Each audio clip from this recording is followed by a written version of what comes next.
You have a chance to be entered in a contest to come and tour at the Nesquik factory in Muscatine, Iowa. I'll be there. Scott will be there.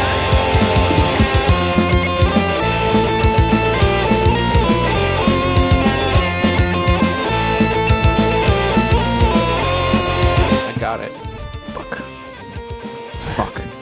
Fuck. Accidentally maximized the zoom window. Our faces got too big on my screen. No, dude. Fuck that.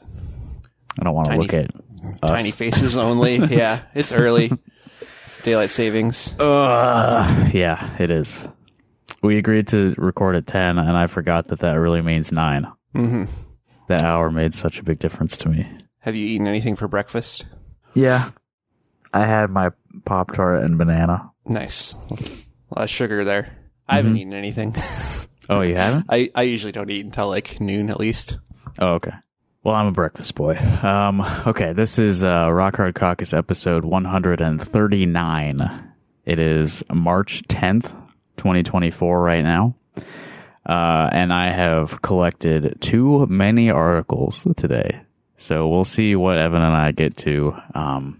We are not going to cover all of this probably, but there's a lot of shit going on. There is a lot of shit going on. A lot of it is shit. The first shit on the shit pile is that the Democratic Caucus happened. That's in heavy scare quotes. It happened over this past week, which really means that they just counted the ballots. Yeah. And released the results on Super Tuesday. Yeah, really commanding, impressive performance from incumbent President Joe Biden. Yeah, he won easily. 90.9% of the votes. 11,000 total votes. Yep. The total number of people who participated in this is 11,669. That is not a lot of people, but it is an uncontested primary, so, you know, I don't expect a lot of people to care and participate in this. Yeah, but that's not a lot of people. I talked about getting a ballot and like writing ceasefire on it, but was too lazy to do that.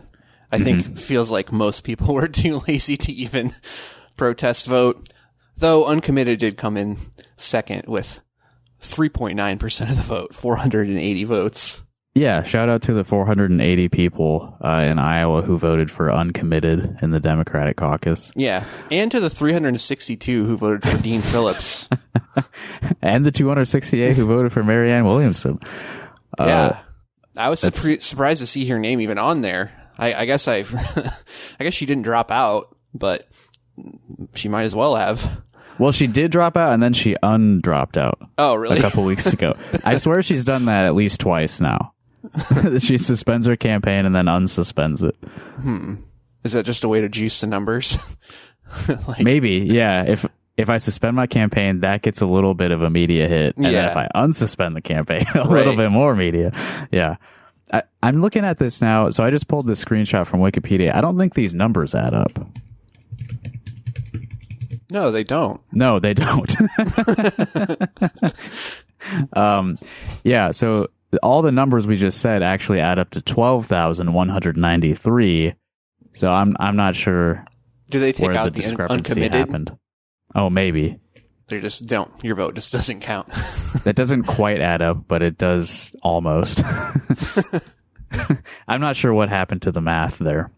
But the takeaway is that not a lot of people participated in this, the most inclusive ever Iowa Democratic Caucus. Yeah, the most inclusive.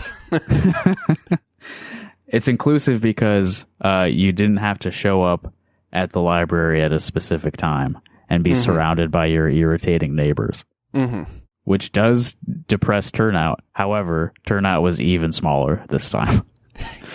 Yeah. Well, I mean, it is a uncompetitive primary, so I'm sure that plays a big factor, but I don't know. I'm going to miss the caucuses because, like, they suck, but it's, like, kind of fun, too. Like, yeah, it's definitely anti-democratic, but it's just a weird thing that we do that's fun to talk about and make fun of. Yeah, and you get to like mix it up, you know? You get to yell at the Warren supporters and stuff. You get to of course, that's the community. only goal is to go in and harass the female candidate supporters. I'm just kidding. But no, it's kind of fun. I mean, I don't know. I haven't had any bad, I guess, caucus experiences like other people. Where they like honestly, tried to mine like throw out people's votes, or like where there's any like serious confrontations or anything. Yeah, it was mine more. were fine. Just more trouble than they're worth, really. Yeah, it's more just like a pep rally. So since this was a Democratic primary with a sitting incumbent Democratic president, the most recent thing we can compare it to is 2012, where Obama was the president. So this is just the Wikipedia summary of the 2012 Democratic Iowa caucus. On January 3rd, 2012, the IDP held statewide caucuses to select delegates to county conventions. Incumbent Barack Obama ran unopposed. However, and this is relevant to our current situation, caucus goers also had the option of voting uncommitted rather than supporting Obama. And some Occupy movement and anti-war activists urged Democrats to vote uncommitted in protest of the Obama administration. So think back to 2012, if you're old enough, and remember the Occupy movement and where that was standing in 2012, as well as the anti-war movement in 2012. Mm-hmm. Not exactly big popular movements at the time, but they were encouraging people to vote uncommitted against the sitting president. Now, if you recall, prior to 2020, the Iowa Democratic Party never released raw vote totals of the Iowa caucuses. Yep. So we don't know how many people actually voted in the 2012 caucuses. The only numbers we have are the county convention delegates, and 99% of those voted for Obama, and 1% were uncommitted delegates. So that's about 87 people out of 8,000. And I guess what the IDP said at the time was that about 25,000 people voted. However, Laura Bellin of Bleeding Heartland, I saw a couple tweets from her talking about this. She doubts that number because the party never released any numbers, and anecdotally, she heard a lot of stories about caucuses where nobody showed up. So she thinks it's less than that. But if we go with what the party said, that means that 12 years later, the most inclusive Iowa caucuses ever had less than half of the turnout of the 2012 caucuses. That's impressive. I mean, I wonder how much of it really just has to do with like the media cycle. Really, like in 2012, they still had in-person caucuses, and I'm sure it was. I mean, they happened at the same time as the Republican caucuses, so there's probably at least a slightly bigger, media coverage of it. Versus like this year, I don't think anyone like gives a shit at all. I mean, other than obviously people who are very mad at Joe Biden, but like the average Democrat, I don't think like what's it matter? He's going to win. Mm-hmm. Yeah, there's definitely a lot of apathy, which is the correct mindset when it comes to the 2024 Iowa caucuses. But there's also just terrible communication. Like, how do you vote in this? What's going on?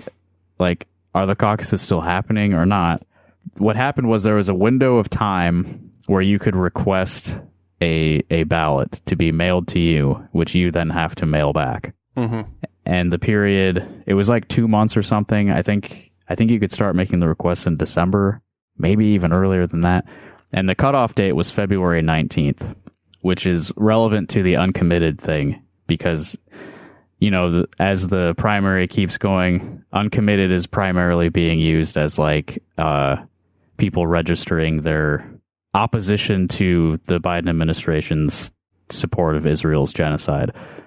And that hadn't really been picking up steam nationally yet by the time the window to request a ballot had ended, right? Because that didn't really start being talked about till Michigan. Yeah, I think that's correct. But I wonder also how many people are just voting uncommitted because they like think that he's old as shit and they just think he's a terrible candidate in general versus the people who are voting for the Palestine stuff. Yeah. Which, I would hope that the Palestine stuff is part of the equation if you just think he's a terrible candidate. It for sure is. But I think there's a lot of people who think he's a terrible candidate completely independent of that. Oh, yeah. And, there's more than that. There's his handling of student loan debt. There's handling of abortion. Like that recent interview he did where he said, I don't really believe in my body, my choice. Right. What are you doing? Shut the fuck up. Yeah. God, there's something else that pissed me off recently. Oh, yeah. In the State of the Union. The illegals thing. The illegals. Yeah. Yeah. Holding up like a Steve pin King that Marjorie Taylor Greene gave him. And mispronouncing the guy's name. Lincoln, whatever. It was like Lakin, but he called him Lincoln. Did you watch any of the State of the Union? I only watched that part. That's the only part I saw. I mean, I've seen clips, but I was hanging out with my girlfriend and we were just like flipping through like free TV channels and saw it was on there and like flipped to it for like 30 seconds. Was like, oh, wouldn't it be funny if we actually watched this? And then immediately change the channel. I mean, it's like speaking of pep rallies, it's just a fucking pep rally. Like, I don't understand how people actually watch that shit and think it like makes any difference whatsoever. Like, it's like, if you like the guy, you watch it to cheer for him. If you don't like the guy, you watch it in the hopes that he's going to say some insane shit.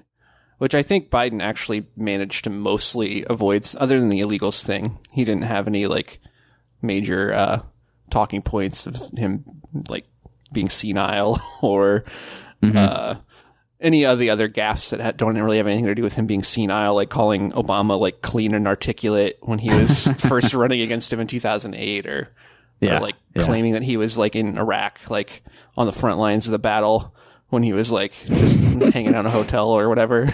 Yeah. So that the thing where he was yelling about illegals.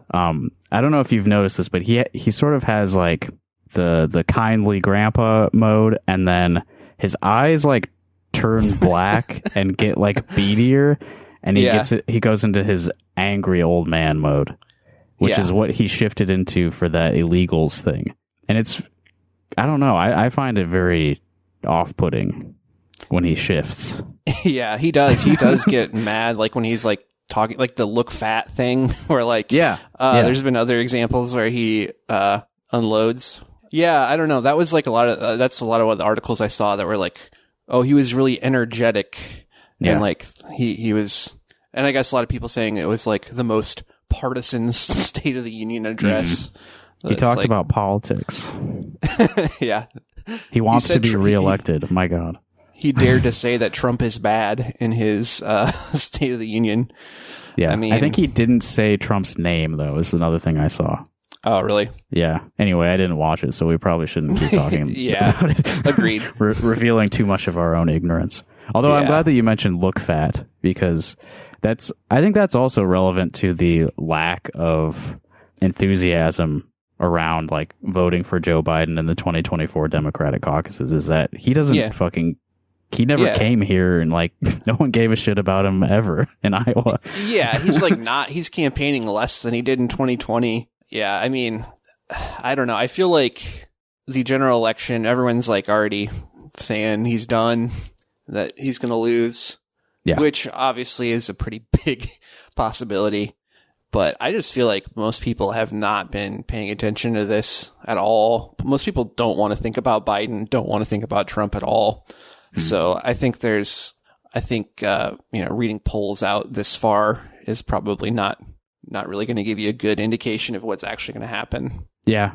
Yeah. It's a fool's game to make predictions 8 months before the election. But especially this election, it's not looking so good for Joe. Yeah. You know, the DNC is going to be in Chicago. I'm thinking about going out to that. Oh, really? Yeah. That could be interesting. We'll talk about it. Okay. I have a media badge now, by the way. Oh, nice. So they should let me in. Yeah, I think that'll work. It's very legit looking. That's what I'm using for the trial this week. I made my own. Did you make that? So you made that completely yourself? They didn't give out. Did they actually give out to like the the other more credentialed members of the media. Well, those people work for newspapers and stuff, so I think they have like laminated. Oh yeah, they have their own printed badges. Mine's just I wrote with Sharpie on a piece of paper and then taped that to an old work badge. Yeah, looks good. Just put your face on it, like a really funny mugshot. Draw it. Yeah, or that too. Just draw a smiley face. Okay, let's shift the focus back to the Iowa legislature, which has been an ongoing discussion on our show because they keep doing wild stuff. We're going to talk about Mike Sexton. He's a representative from Rockwell City, and I did not look that up. Where is Rockwell City? Rockwell Collins City. That's Cedar Rapids. Yeah. It's in Calhoun County, so it is. He's a northwest guy. The Fallen Fourth District. Yep, he's part of that whole Lost Kingdom over there. So there's a bill that God, has this been passed? I think they're just discussing it at the moment. But there's a bill to ban all plant-based meat products. Oh no, sorry, that's not what the bill is. That's what I'm getting ahead of myself here. I got to read this out of order. Okay, Senate File 2391, and I'm reading from Iowa Starting Line, Ty Rushing's reporting here. Senate File 2391. This passed the Iowa Senate 49-0 last week. So this has bipartisan support, I guess. Oh yeah, dude, it's about agriculture, so it absolutely does. Yeah.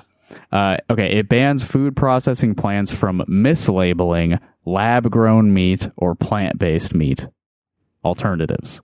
So they cannot use terms generally associated with meat from cows, chickens, turkeys, pigs, and other domesticated livestock animals. Is there a list of terms that they can't use on the packaging? I'm sure there is, but I didn't pull up like the text of the bill itself. It also bans the Iowa Board of Regents and Iowa Community College and Iowa Public Schools from being able to purchase meat alternatives. So, like, you know, school lunch cannot have like a soy burger, I guess. Dang. As if those burgers were so high quality to begin with. School lunch. Like, honestly, I don't know if that was meat to begin with. Yeah, it would be a net positive for them not to be serving the kind of meat that ends up at a public school cafeteria. Absolutely. I'll eat a Beyond Burger before a school lunch cafeteria burger any day. They should consider some of these alternatives. Okay, so where Mike Sexton comes into play, during a House subcommittee, so again, this already passed the Senate. This is the House considering the bill. During the House subcommittee meeting, Representative Mike Sexton said, well, why don't I play the clip for you? Because it'll be good to have his voice in context for what I'm going to play after this. So this is a video that Ty Rushing took of Mike Sexton speaking at this House subcommittee meeting about the bill, which would force fake meat to not call itself meat. Madam Chair, apologize for my voice. I love this bill. I don't think this bill goes far enough. I am sick of the anti-livestock people telling us how to raise livestock in the state of Iowa. If it was up to me, I believe I would outlaw fake meat in the state of Iowa, and I would make it illegal to transport it across the state of Iowa. Those are my comments, Madam Chair. So, not only should, you know, tofurkey not be allowed to rhyme with turkey anymore, it should not be allowed to enter the state of Iowa for sale or for transport. I like the idea that like fake meat manufacturers are preventing, like they're telling Iowan farmers how to feed their livestock or whatever. Like, right. They're completely different products. Like, I'm pretty sure there's like no one who is like out buying fake meat products like on accident, you know? Like, right, which is that's what they're basically saying this bill is to prevent, is people are being tricked into buying fake meat. Yeah, ridiculous. You know what? I think they should also ban Brussels sprouts unless they have frickin' bacon on them. Yeah. I saw people commenting that, pork is a big export in Iowa, but so is soy. So this isn't like completely pro agriculture to say like, fake meat alternatives should not be sold at all in Iowa. You are kind of like impacting another farmer's sales. Interesting. Yeah. It'd be interesting if he's like, that shit's got estrogen in it. Yeah. We gotta get rid of this. Actually, is lab grown meat even like is that even on the menu? Yeah, I don't think that's even sold like on the shelves. That's like, near future stuff. Yeah, waiting on FDA approval. Fuck, I was gonna say something else. It's too fucking early to be podcasting. But okay, I loved how he said, "I apologize for my voice" at the beginning of that. And his voice, I think, in this clip was fine. He had nothing to really apologize for. However, yeah, he did. He just apologized for speaking at all. Yeah, that's true. But the way that he spoke, the sound of his voice was inoffensive, I think. Yeah, but in response to this story going around of him saying that all meat alternatives must be banned, friends of the show, Chris Jones and Izzy, were sharing this video of Mike Sexton from a few months ago. He spoke at a Trump rally. He was one of the people introducing Trump at a rally before the Republican caucuses. And this is, I think, what he should apologize for, is the sound of his voice in this clip here. The dark side is very powerful in Biden. Crooked is he. Your country, he does not care.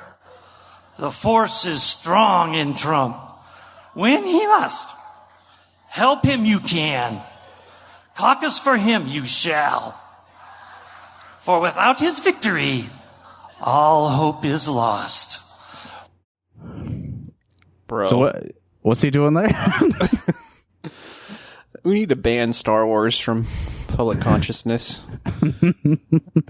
Yeah, I don't know why he was doing this. Like, why is he doing a Yoda voice? I don't know. Everyone loves it when he does it on, like, all of his kids love it when he does it at the dinner table. I don't know what he does outside of the legislature, but I'm sure he pulls out that Yoda impersonation all the time, and everyone just really loves good. it. Yeah, he's really good at it. It sounds just like Frank Oz, The dark side. The dark side. Yoda said that a lot. You haven't seen all the movies, so you maybe don't know what Yoda sounds like, but he sounds just like that. Yeah, it's pretty close to my memory. And Yoda also has a particular syntax that he speaks in. He like rearranges the clauses in his sentences, just like this. Is very powerful in Biden. The dark side is very powerful in Biden. Oh, wait, that's not it at all. That's just like a regular sentence. Crooked is he. Crooked is he? That one's good. Your country, he does not care. Your country, he does not care. And I feel like that one's missing a word. Your country, he does not care. About? Yeah. He does not. So what would you say? He does not care about your country is like how a normal person would say it. Yeah. Your country, he does not care about. About your country, he does not care. I think that's how Yoda. Yeah, I think that's how Yoda would say it. About your country, he does not care. Maybe I should try to do the voice. Yeah, maybe you should send him an email. That's more of a Marge Simpson, I think. About your country, he does not care. Homer.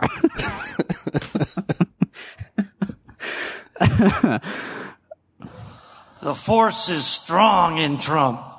Nope, that's not how Yoda would say that. In Trump, the force is strong. Something like that, maybe. When he must. When he must. That's Help good. him, you can. Help him, you can. Caucus for him, you shall.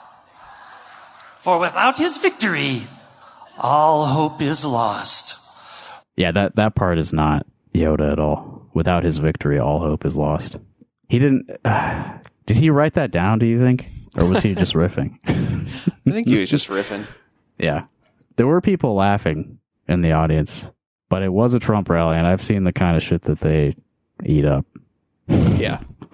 I think if he would have done like a Minions, like a Gru thing, he probably would have gone over just as well or better. Like if he was doing Gru's voice or if he was a minion? If he was doing Gru's voice and then he had like minions on stage to act out with, I think that would go over really well. That is an excellent idea. I don't even remember what Gru sounds like. Is Steve Carell doing like Steve Russian Carell. or something? Yeah, basically. Yeah. Yeah, yeah. And then the minions sound like Yeah. kind of. I haven't seen any of those movies either. I just know that the Trump fan base is probably more of, Minions fans. Yeah, definitely minion pilled. But Star Wars is good because you can just map whatever ideology you want onto it. I mean, it's just good versus evil. There's not really, I don't know, people who are trying to read politics into Star Wars. Seems like a losing battle. Yeah, I mean, the first Star Wars movie is supposed to be about Vietnam. Okay. And then sure. and then the prequel trilogy, a lot of it is about Iraq. Okay, sure. But George Lucas is kind of stupid. So it's not like good political satire or anything. Yeah. The only good part of the prequels is the pod race, which is about his obsession with muscle cars. Mm-hmm. So I was working at a movie theater when Despicable Me came out, so that's like my only real really? memory of that movie. Oh yeah. I think Sarah Silverman is one of the kids. Or maybe no, she's in Wreck-It Ralph as a kid that looks like the kid from Despicable Me. I don't know. No idea. Don't forget, everyone, Sarah Silverman said that Palestinians should be denied food and water. Yeah, but she was really high when she said it, so she didn't mean it. Yeah, if I'm going to mention being her, high I have to. makes you say stuff like that. That's the danger of drugs, man. They'll make you genocidal. Okay, let's talk about TikTok for a minute, because I've got another clip to play in relation to this one. I guess the U.S. Congress is going to ban TikTok in the United States. Yeah. It may be bipartisan it's maybe agenda really to going to happen. Yeah, which I am surprised it's so by. funny. I don't really care. It's funny. And the reasoning behind it is that it's Chinese. Yeah, I guess so. But the whole thing is I don't understand who has loyalty to a platform versus people who use that platform, if you're a TikTok person, you can go on YouTube or whatever, any other platform and do essentially the same thing. Right? I mean, I don't know. I'm not a TikTok user either. Yeah, so. I don't look at TikTok, but well, yeah, I mean, the nice thing, silver lining, if you are a person who uses TikTok and TikTok gets delisted from all US mobile shops, the good thing is that every other social media platform has been trying to be TikTok for the last several years.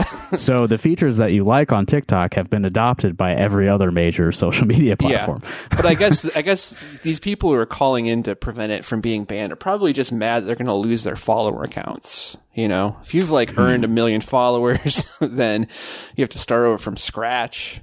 I mean, that's no good. Yeah, the U.S. government is now interfering with your clout. Yeah, that's no wonder they're so mad about it. I think that's in the Bill of Rights. Yeah.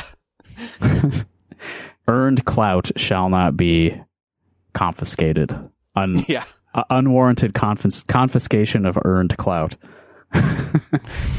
I don't really give a shit about TikTok.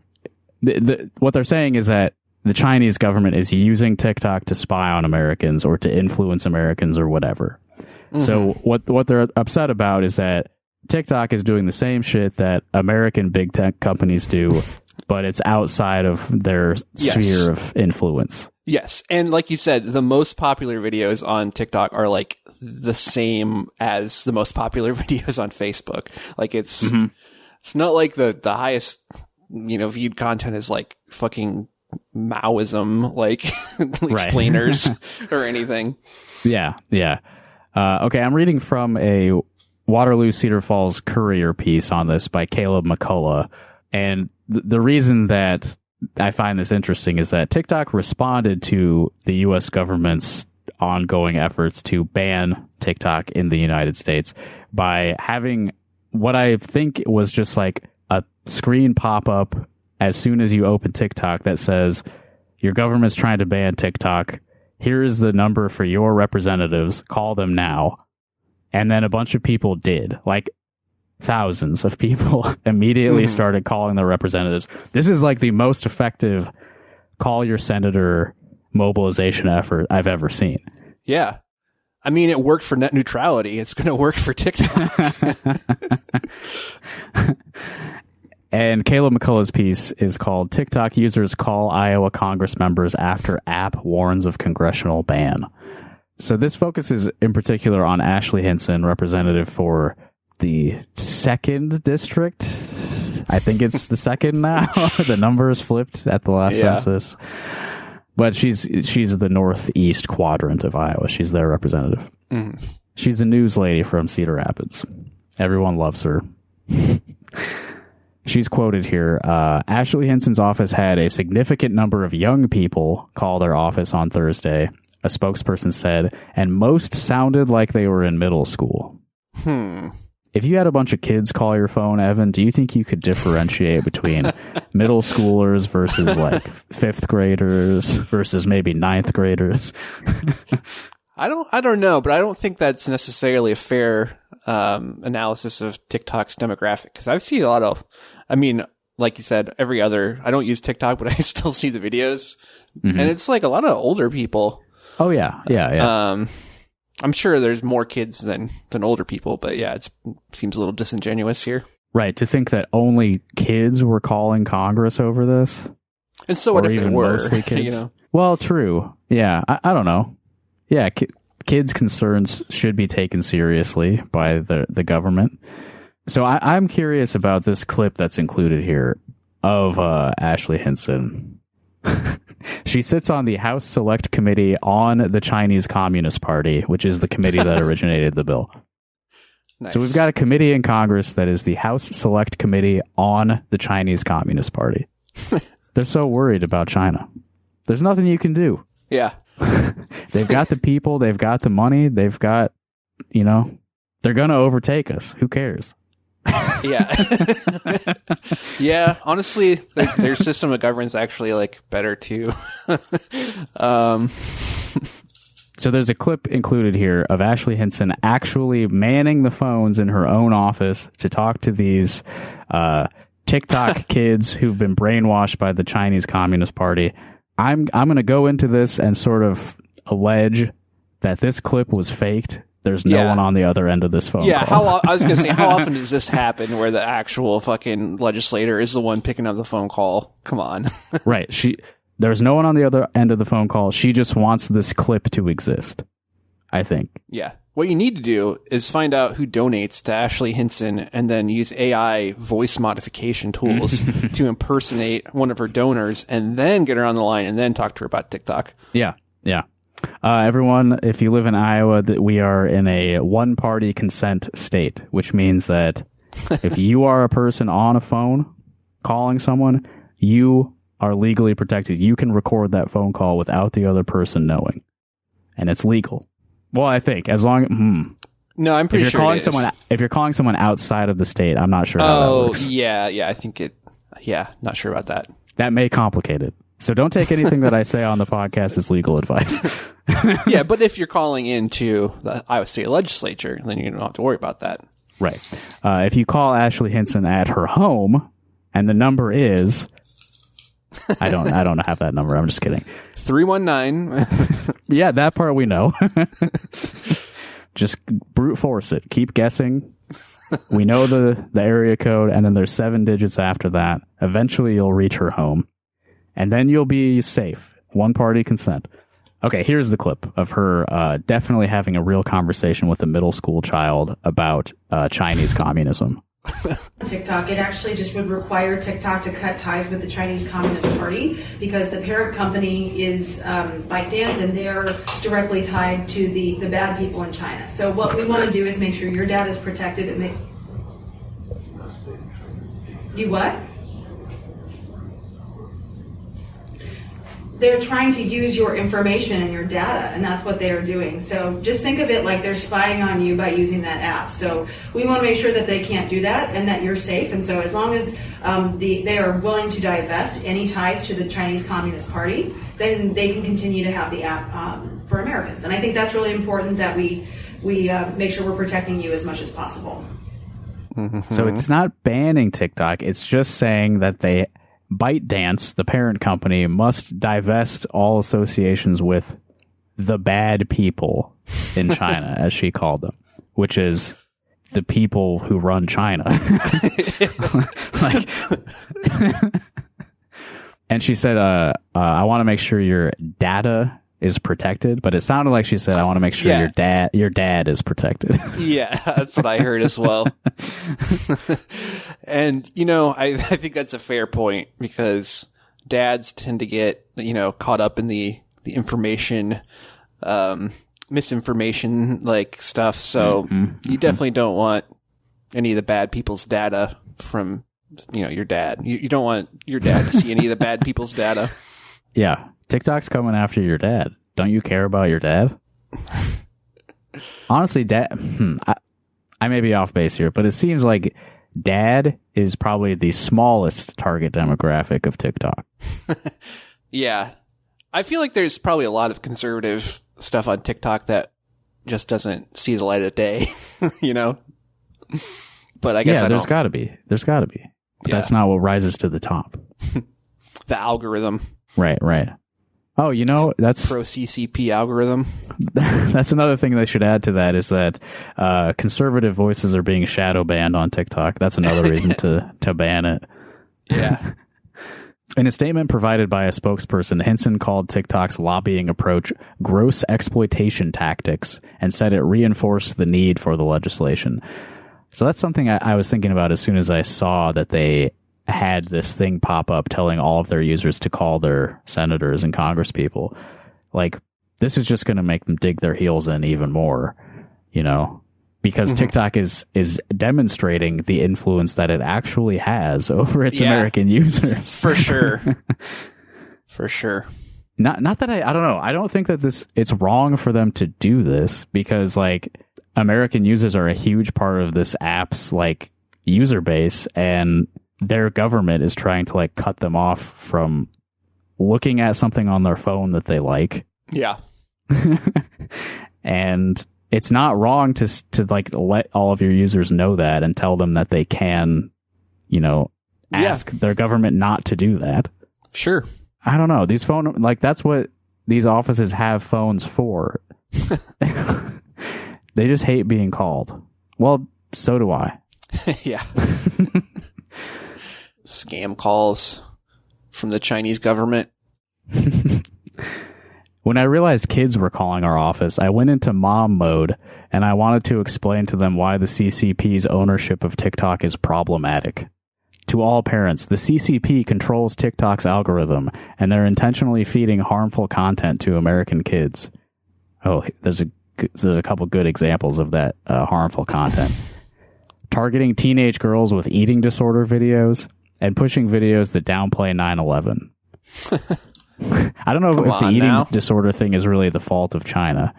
Yeah, Americans are perfectly capable of creating their own 9/11 propaganda. Thank you very much. Yeah, and encouraging eating disorders. We've been doing that. Absolutely. We've been doing that with our own domestic media for a long time now. In fact, it's almost like TikTok isn't even the problem at all. Right. Well, yeah, these are likely videos being made by Americans for Americans. Yeah, for sure. And again, probably being posted on every other American social media platform, which are all doing the exact same things as fucking TikTok as far as harvesting data, which is literally just so they can show you more fucking content that will keep you using the app. I mean, it doesn't have to be any more insidious than that. Yeah, I mean, all this shit is evil, of course. They are intentionally exploiting, addictive traits in people for, how profitable even is this shit anymore? I mean, I assume they make money off this. 85.2 billion revenue in 2022. Well, there you go. For ByteDance. Yeah. And is that just ad revenue? Yeah, I'm not sure. I'd imagine ad revenue. Well, they're collecting. I mean, they do collect the data, And that's, yeah, I'm that's sure they real. sell whatever. And they sell all that shit. Yeah. Yeah. Social media is a huge data mining operation, basically. Yeah. I mean, meanwhile, if you look at Twitter, like Twitter has, I don't know if you've been seeing this recently, but like the Nazi shit on there is like really, really getting big. Like Holocaust denial, videos of Hitler speeches. It's Yeah, I try to avoid that generally. well, I'm not looking yeah, and for I've also it, but seen it's, stuff that like people seeing like child pornography just like completely out of the blue on Twitter. And yeah, I mean, none of this shit is good. It's fucking well, didn't Chuck say the other day that he was looking at Facebook and an ad came up for like a boner pill or something, and it was legitimately just like a video of sex, like an ad that he saw on Facebook. yeah, like penetrative. I'm not getting sex. those kind of ads either, but I'm sure they're out there. Yeah, I don't know. I guess there were congressional efforts to kind of like rein in Facebook. I guess over the like Cambridge Analytica stuff, like that was a big concern a few years ago. Yep. So I guess I guess they understand that this isn't like uniquely TikTok, but they're going after TikTok because it's Chinese. Right. And like, yeah, they've like you talked about the conservatives being shadow banned. That was like pretty much their main motive for trying to regulate big tech for the past, like 5 years. It's just that conservatives aren't getting enough visibility. Mm-hmm. And what happens when those efforts are reversed and we get Elon Musk running a social media platform? Right. A growing Nazi presence. Yep. Straight up fascism covering everything there. Yeah, but do you really want to post on Blue Sky? Well, how often do I post on Blue Sky? That's right. No, I don't. I don't really. I kind of liked Blue Sky because it was just Twitter. Me too. And my username has the website of the podcast in it. I thought that was a cool feature. Yeah. Yeah, the thing is, what I use Twitter for is different than what, like, I like to just, like, see, like, what people are talking about, obviously, with the fucking, like, conservatives, like, Nazi stuff. It's harder to do that. But there is more ideological diversity on there, at least. You can at least find the people that you want to listen to. And then, like, I don't know, Blue Sky is, like, all center-left people, like, pretty much. Yeah. It seems like it's just anyone who left Twitter, and, like, that's their main motivating thing. So, like, I don't know. And also, I like to, like, see, like, if I'm watching a sporting event, I like to see what people are saying about the sporting event. You can't do that on other platforms that I know of. Yeah. I don't like that. Yeah, you don't care about that. when a big basketball game is happening and I see a bunch of my friends just post, "Wow," just completely devoid of context. It's like, okay. But whatever. I post a lot of worthless bullshit too, so I don't judge people for that. Spokesperson for Republican Representative Zach Nunn said his office received a high number of calls about the bill. Nunn said that the bill was aimed at limiting the influence of China on Americans. Yesterday, TikTok's Chinese owners used their grip on our nation's young people to instill fear by sharing misleading and deceptive information about a bipartisan proposal. This legislation is not a ban of TikTok, but is a ban of the Chinese Communist Party's influence on America's young people.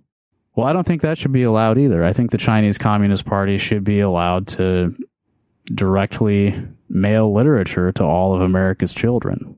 Yeah, honestly.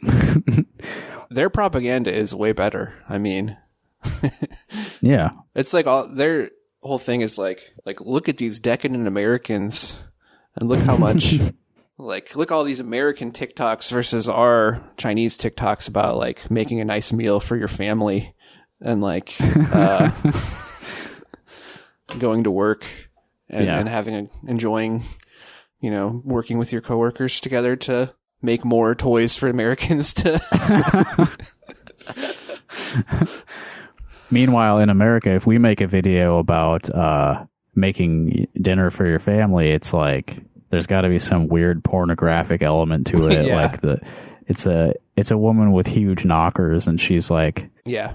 It's like feeder content. It's like guys they're just feeding their significant others. I love So they making can dinner get for my family and submitting to my husband's will. Yeah. That's the wholesome content here in America, is reinforcing traditional gender roles. I love to crack open a huge tub of mashed potatoes that I've been saving in my survival bunker. That's like one of my favorite things. All right, where are we at? We can skip the guns. We kind of talked about it last week. We did, but this happened since then. House lawmakers advanced $3 million grant program to help schools buy guns for teachers. So not only are they allowing school staff to be armed, they are in fact giving schools grant money to purchase guns for their staff. Great idea. I mean, not much to say. Did we talk about that? There was like a small town sheriff who was using budget money to buy like automatic weapons and then selling them privately. I think we got bumped from one of the last episodes, but yes, we have not talked about that. That's what I was thinking about when the news came out about this grant program. There's going to be like an elementary school principal who's using the grant money to buy like a fucking minigun, which he then sells to a drug dealer. Yeah, he's got all the tactical attachments for his AR, all paid for from the Iowa legislature. That's pretty sick. Yeah. $25,000 per school district. How many guns does that even buy? Oh, okay. So the $3 million is like total. Yeah, I guess so. Okay. I get it's totally reasonable now that I know that. Yeah. They could use the money to purchase infrastructure and equipment related to arming staff. So they could build like a training grounds on the school campus. For the staff to train themselves. Put an outdoor shooting range right next to the playground. Right. I saw a lot of people, justifiably, upset about this and relating it to sometime last year where the state declined free money from the federal government to give to feed children. We cannot spend money on food. More guns only. They can also use the money to provide stipends to employees who participate in the training associated with employee permits to carry weapons. So they can give you bonuses for completing the training. You know what? Is this only for like K through 12, or do you think I could do this? That's a good question. Yeah, I mean, like college students can like buy guns themselves. Mm-hmm. So it's probably more important to have the college professors armed. Right. Yeah, there's going to be more guns there just as a matter of, who's eligible. Yeah. Okay, we should move on to this Washington Post piece that came out today. This is coming out in advance of friend of the show Tara McGovern's trial, which is this Tuesday at the Johnson County Courthouse. Jury selection will begin at 9 a.m. I will be present and reporting on the entire trial. I cannot report on jury selection. That would be a huge violation of everything. So I'm not going to be tweeting or anything from probably 9 until 1 p.m. or something. But after that, it's fair game. I am officially recognized media. I showed you my badge already. Hell yeah. Okay, so this is a national paper reporting on the situation with Tara's arrest and upcoming trial. The Washington Post, Molly Hennessy Fisk wrote about this. Headline is Transgender Activist Risks Jail to Challenge Law Targeting Protest. Don't need to really read the whole thing because people listening to the show probably know what happened and why. But I do think that if you live around here, you've got relatives who live around here, you should be sharing this article as much as you can. Make sure as many people as possible in Johnson County are aware of this Washington Post story by Molly Hennessy Fisk. If you've been called for jury duty, if anyone you know has been called for jury duty, make sure you read this, make sure they read this, but make sure that you or they know how to keep their mouth shut on Tuesday. Yeah, starting Tuesday, mouth shut. I also really hate the headline for this. Transgender activist risks jail to challenge law targeting protest. Now, I think she was just protesting. I don't think... I think she's like legal... Oh, they. Sorry. You're not the only one misgendering Tara. Oh, okay. Well, that's... This article does. I read the article earlier, so that's probably where I'm getting it from. Yeah. But yeah, either way, they were not trying to do anything other than protest. Like, no one should have to, like, become, like, the spokesperson for... like why these laws are bad. Like that's not something that you willingly choose to do. Right. Yeah, that's a good point. This is something being thrust upon Tara, not exactly something that Tara wanted to do. There's a very nice photo from a body cam that opens up this article. It shows Tara walking through a crosswalk carrying a couple of pride flags with a very handsome gentleman walking right next to them. It's me. Let me just pick out a couple details here that I think are good. Yeah, this context is good. While Iowa City is a politically liberal, socially progressive community, the state of Iowa has veered sharply right in recent years, and not just on LGBTQ issues. It was among 16 states to enact Back the Blue laws, increasing protest-related penalties following demonstrations over the killing of George Floyd in Minnesota in 2020, according to the National Conference of State Legislatures. Governor Kim Reynolds signed Iowa's measure after her car struck a protester during a Black Lives Matter rally. You remember the details on this, right, Evan? Yes. She struck Jalen Cavill. Yes. Friend of the pod. And wasn't that like in a parking lot? Yeah, it was like, it was very avoidable, I believe. Yeah. So the Back the Blue law, among other things, increases penalties for protesting in the street, gives drivers a lot more leeway if they hit a protester with their car who was in the street. I think that's a bad thing to do, to run over a person with your car. But if that person is a protester, they're less of a person in the eyes of the law. So it's okay to hit them. Mm-hmm. They were threatening you by being around you. In front of your... I mean, what were they thinking, being in front of your car? Your multi-ton metal internal combustion engine. Or I guess it could have been a Tesla. So... yeah. Though I think generally the people who run over protesters are probably more likely to be like coal rollers than sensible Tesla owners. Yeah. Man, I can't even remember what kind of car it was that drove into me at this point. It's been so long now. It was a car, though. It wasn't like a big truck. If it was a big truck, I'd be dead. Right. It's a big motivation for why those big trucks are being purchased in the first place. Mm-hmm. Yeah.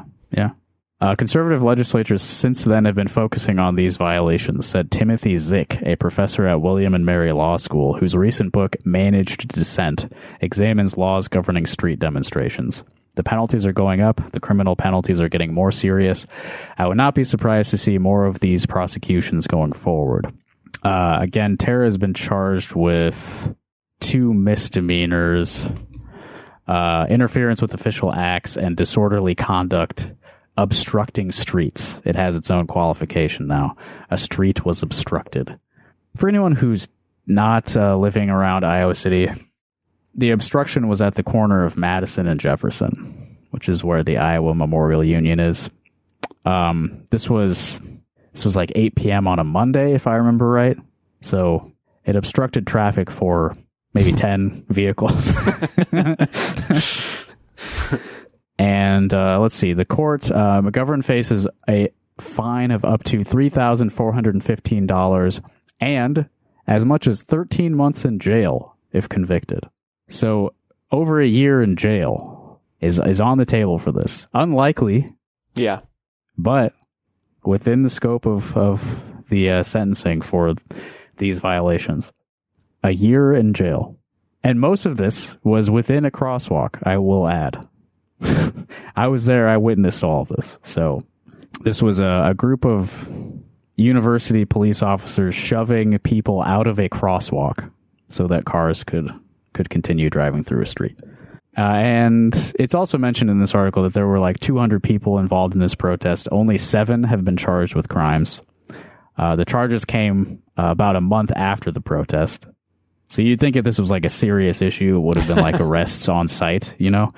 But it came after a month of University of Iowa detective Ian Mallory reviewing body cam footage, surveillance footage, identifying people, seeing which of these 200 people were over the threshold of, criminal activity to bring charges forth.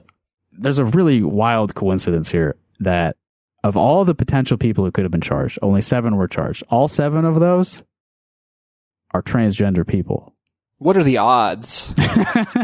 Which if you spent a month... Well, 7 out of 200. Yeah, those are the odds, I guess. Not great. Not great. So that's like 3.5%, right? If you spent a month, tracking down the identities of these people, how much should I reveal here? I've seen a lot of the discovery from this. There are people who have been identified, all of them transgender. There are people who have not been identified, who do not appear to be transgender. I would allege more effort was put into identifying certain people as opposed to other certain people. I believe that the police department and their detective were singling out a certain type of person to charge with crimes. Quoting from the article here, the prosecutor handling the case has requested the jury not be told that the defendant was among 7 transgender people charged, arguing it's irrelevant to the jury's determination. McGovern disagrees and disputes the detective's account of the actions that led to the arrests. So it's not relevant that only trans people have been charged, says the prosecutor. There are certain facts that they really don't want the jury to find out about. Yeah, I don't know. I don't know what to say. All right, well, since Ian Mallory's police report is quoted here, I'm going to read what's in the article from it. Protesters were chanting and constantly trying to walk in the street in front of vehicles, preventing them from driving away. Again, this is an intersection with 4 crosswalks, or 3 actually, because one side's a parking lot. Tens of those people abided by police requests and instructions to leave the roadway and were non-confrontational. But McGovern and 2 other protesters were questioning why they can't just do what they want and claimed they had rights. This is the police report. People were claiming they had rights. They're claiming they can do what they want. I'm sure that's exactly what was said. Whatever, I can do what I want. Oh, and actually, this isn't from Mallory's. This is from another cop whose name I forget. But it says, when I advised them they can cross the street, the female and male crossed, and the older lady, this is referring to Tara as an older lady, hissed back at me to not misgender her, nor talk to her, and walked away from me. This is editorializing, I think. This is a police report. You gotta, just the facts, please. Yeah, for sure. Accusing someone of hissing at you. Hissing. And then misgendering them 3 times while including the fact that you were asked not to misgender them in a hissing tone. He wrote that McGovern pushed and tried to argue with Police Lieutenant Travis Tyrell that she and others were allowed to protest in the roadway, and then began yelling at Tyrell to stop touching her. Tara, I'm sorry that I'm reading this verbatim, but it's relevant that you've been misgendered hundreds of times in the police reports. McGovern, he continued, was only being touched by Tyrell because she wanted to disobey his commands. Okay, I've seen the video of this. What's being described here is that one cop is like pushing people out of the crosswalk, out of the street. Tara approached to record the interaction, right? And the cop grabbed Tara's arm or shoulder, kind of forcefully holding them over here. Tara says, "Don't touch me." Travis Tyrell says, I forget the exact language here, but Tara says, "Don't touch me, stop touching me," or something like that. Tyrell says, "I will not." Tara never pushed anyone, by the way. What's being written in this report is that he's trying to talk around how a cop was grabbing Tara. He says in the report that Tara walked into his arm. And this is escalated to saying that Tara pushed a cop. A cop holding someone's arm or shoulder is now a cop being pushed by that person. Oh, this is it. Tara said, "Take your hands off me." That's what Tyrell responded, "I will not," to. Anyway, the article gets into the efforts to like have the charges dropped, to have the local county Democratic Party censure the county attorney, who is an elected Democrat, and their refusal to do so, and the conflict that arises from that. It's a pretty good contextual article, lots of information here. I would love for this to spread all over the county, all over the state, all over potential jurors, you know. Mm-hmm. So anyway, I'll be at the trial. I'll be covering it as an official media representative. So watch out for more information coming soon. Yeah.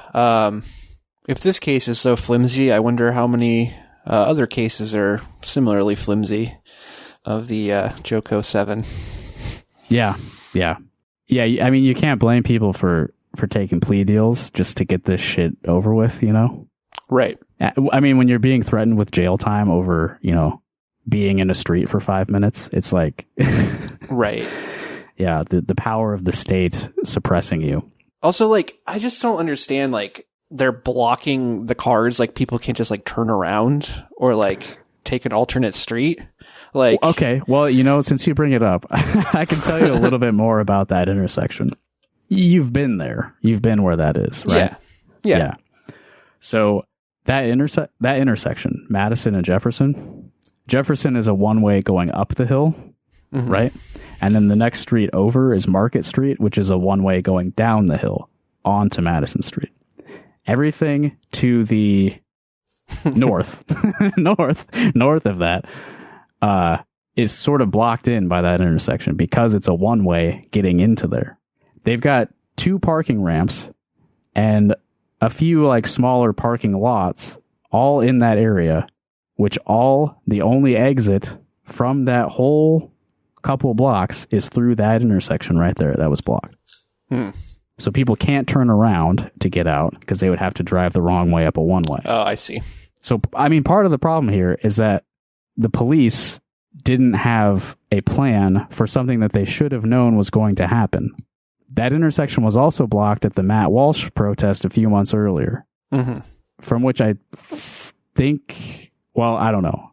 There were charges for the marbles, but I don't know that anybody got like disorderly conduct for the intersection protest at that one. Yeah.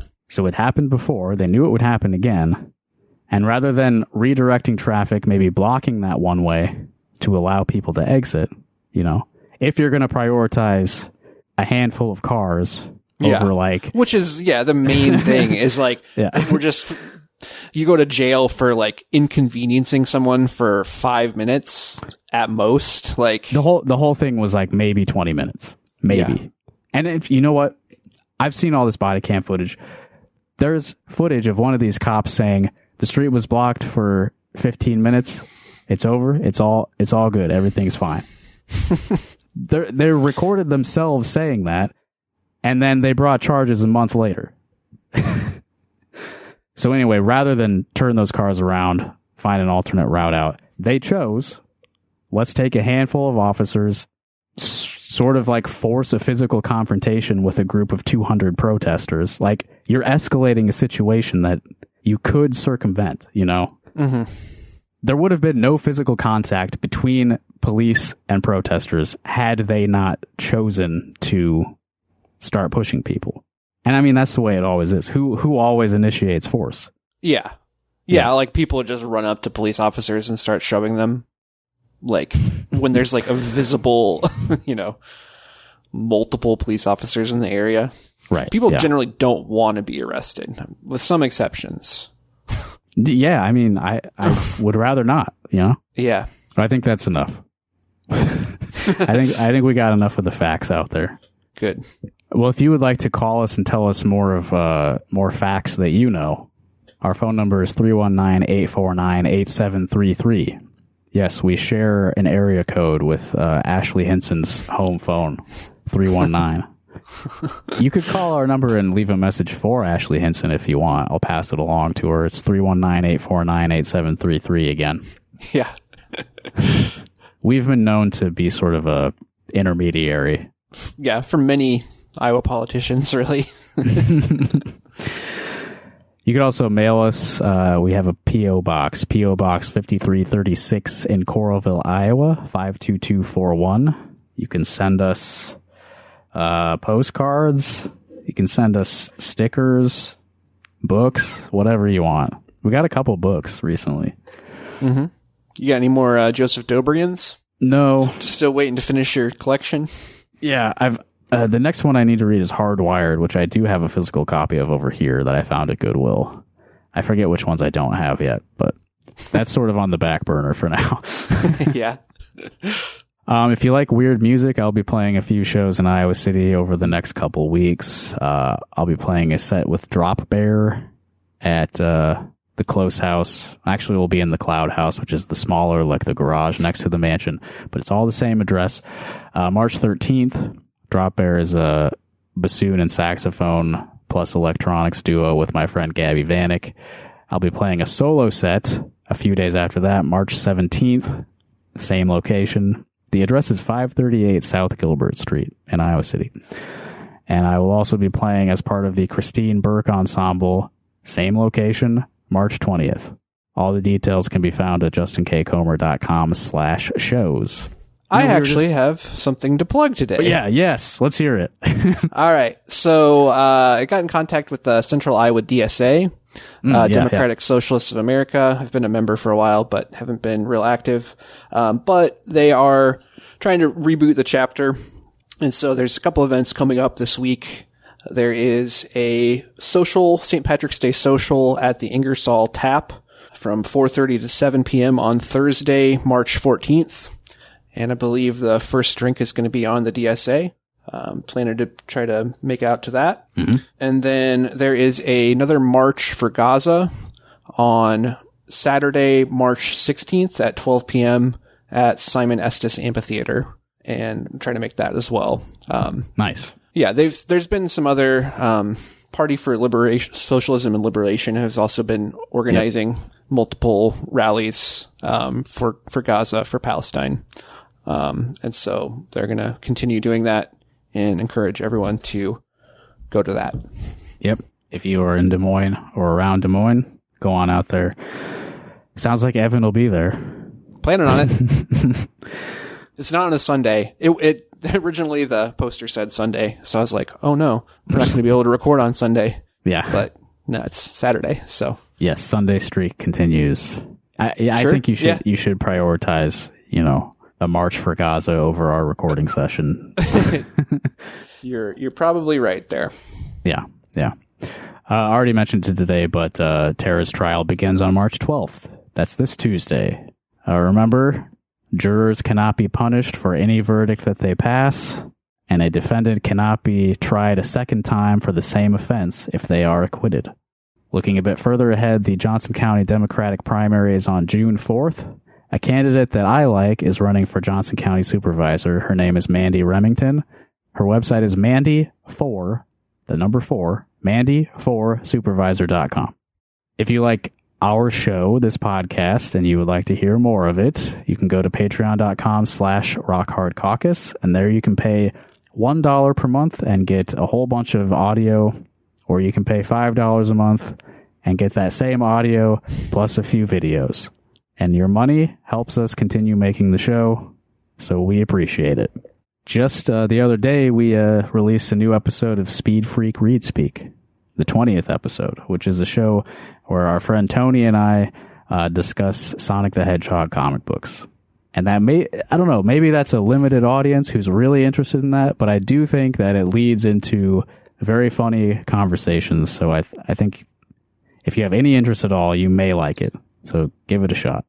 And we're working on a Slipknot series. Do you want to maybe record that this week, the new episode? Yeah, I have listened to Slipknot's first album, and I would be happy to record this week. Okay. Yeah, we should talk about that. And I liked that. it. It was pretty good.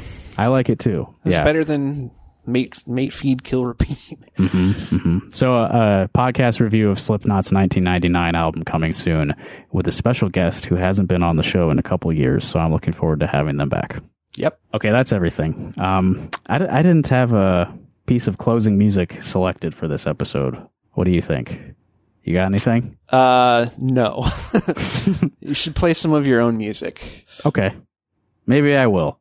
Since there's a Drop Bear show coming up this week, maybe I'll put some of that in here. Yeah, there you go. All right. Well, that's been Rock Hard Caucus. Thank you, Evan, and thank you, listeners. And I'll see you soon, everybody. Bye.